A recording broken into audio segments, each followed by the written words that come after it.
everybody, it's Niko here for question of the month for the month of November.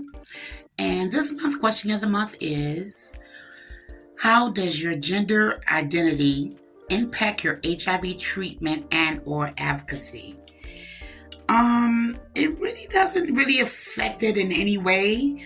Because I think gender identity has nothing really to do with what I'm about to share.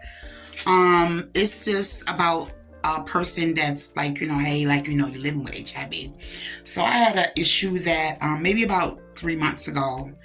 I was kind of like out of meds and had to like stretch out my medications, which I never do.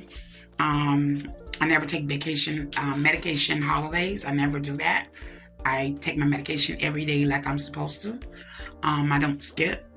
So somehow my medical, where I go get my medical, the hospital where I go get my medical, the hospital and clinic and everywhere where I go get my medical, my doctor sent my prescriptions there, and I was like, what the devil? Like, and I was out of meds for a while until I actually went to my doctor's office and I had to find out what was going on. I'm like, okay, well, I'm out of meds. Like, what's going on? They looked in the computer and found out that it went to my hospital pharmacy. And I'm like, no, that's not right. I went to go pick it up and they had it in a bottle form. And of course that traumatized me because I don't do bottle medication as far as like with the HIV pills. That has to be in a blister pack. So, of course, that sent up my trauma. It's very traumatizing for me. I was very upset. I was crying like on 23rd and 7th Avenue. I'm yelling and screaming, doing a video on my social media or Facebook. And I'm like, what is this?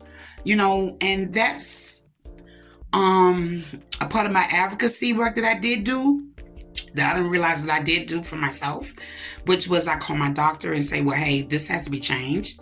And I also did my own work by taking the pharmacy out of my chart because I did not want that to happen again. I want to stay with the pharmacy that I'm at. They make sure they deliver. If anything goes on, they call you. And that's one thing they didn't do either. They didn't call and say, well, hey, we got your meds. And that's how people drop out of care. And that's the sad part. So if they did it to me, how many other people are they doing it to? So that's a part of advocacy. But as far as my gender, me doing that had nothing to do with my gender, but it's just who I am as an advocate and an educator and a trainer and a person that has been living with this virus for years. 32 years. It's just like who I am and what I do and how I rock and how I do it, So with that being said, you all have a wonderful holiday. And I'll see you next month for the question of the month. Bye.